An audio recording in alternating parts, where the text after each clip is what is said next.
দক্ষিণ সিটি কর্পোরেশনের মেয়র হিসেবে আদালত ঘোষিত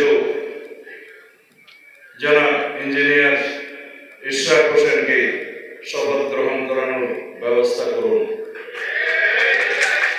অন্যথায় ঢাকার এই আন্দোলনকে কেন্দ্র করে হয়তো আরো বৃহত্তর আন্দোলন করতে হতে পারে। দেওয়ার জন্য সুস্পষ্ট রোডম্যাপ প্রদান করবেন, তাতে আপনার সম্মান রক্ষা হবে, এদেশের মানুষ আশ্বস্ত হবে, দেশের মধ্যে একটি রাজনৈতিক স্থিতিশীলতা প্রতিষ্ঠিত হবে, ব্যবসা বাণিজ্য অর্থনৈতিক কর্মকাণ্ডের চাকা চালু হবে, বিনিয়োগের জন্য একটা পরিবেশ সৃষ্টি হবে, দেশি বিদেশি বিনিয়োগ আসবে। আমরা বাংলাদেশের মানুষ সেটাই চাই। যারা আপনার কয়েকজন উপদেষ্টা বিভিন্ন রকমের চক্রান্ত করে দেশে অস্থিরতা এবং অস্থিতিশীলতা সৃষ্টি করতে চায়, তাদের সম্পর্কে আপনাকে আমরা জানিয়েছি। আপনি সেই বিষয়ে ব্যবস্থা নেন যাতে দেশের স্থিতিশীলতা রক্ষা হয়, কোনো রকমের অস্থিতিশীল পরিস্থিতি সৃষ্টি না হয়, রাষ্ট্রের মধ্যে কোনো অরাজকতার সৃষ্টি যাতে করার কেউ পায়তারা না পায়। আপনি সবার সম্মানিত ব্যক্তি, আপনি সেই ব্যবস্থা নেবেন, অন্যথায় আপনার সম্মান রক্ষা হবে কিনা আমরা সন্দেহ।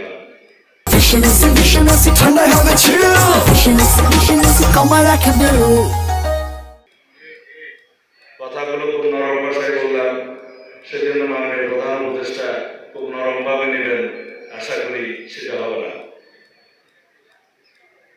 বলছি নরম ভাবে, মাননীয় প্রধান উপদেষ্টা, হয়তো আপনার কানে যেতেও পারে, নাও যেতে পারে, গেলে ভালো, আর যদি আপনি কানে না তোলেন তাহলে সবার জন্যই খারাপ। ভাবটা এখন এমন হয়েছে, আপনাদের সমস্ত উপদেষ্টারা, মাননীয় উপদেষ্টা মনে করছেন বাংলাদেশটা পুরোটাই বোধহয় তাদের কথায় উঠবে এবং বসবে। তারা মন যা চায় তাই সিদ্ধান্ত নেবে এবং আমাদেরকে মেনে নিতে হবে। আপনারা যে রাস্তায় হাঁটছেন সেটা অত্যন্ত অগণতান্ত্রিক পন্থায় হাঁটছেন। আপনারা কথা বলছেন গণতন্ত্রের বিপরীত ভাষায়, আপনারা কাজ করছেন আইনের শাসনের বিরুদ্ধে। একটি উদাহরণ দিয়ে কথা বলি।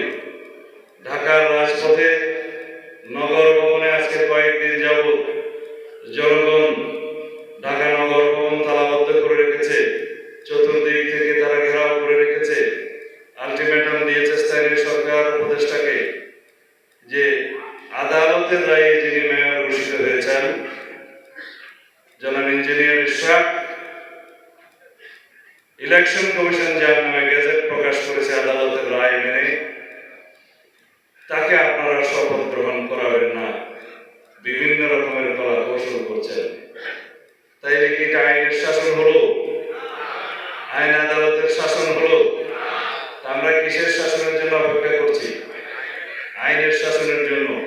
আর প্রফেসর ইউনূস সাহেব এবং আপনার একজন অল্প বয়স্ক উপদেষ্টা স্থানীয় সরকার মন্ত্রণালয়ের দায়িত্ব আছেন, তারা মনে করছেন যে তারা আইনের আদেশ মানবেন না, কোর্টের আদেশ মানবেন না, ইলেকশন কমিশনের গেজেট নোটিফিকেশনকে তারা তোয়াক্কা করবেন না। তাহলে গণতন্ত্রের বিপরীতে আপনাদের যাত্রা হলো। আমরা সবসময় আপনাদেরকে সহযোগিতা করেছি, এই সরকারকে সহযোগিতা করার জন্য আমরা প্রতিশ্রুতিবদ্ধ, কিন্তু তার মানে এই না যে আমরা দাসখত দিয়েছি আপনাকে যা করবেন তাই সমর্থন করার জন্য।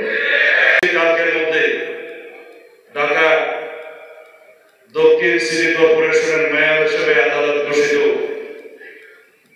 জনাব ইঞ্জিনিয়ার ইশরাক হোসেনকে শপথ গ্রহণ করানোর ব্যবস্থা করুন।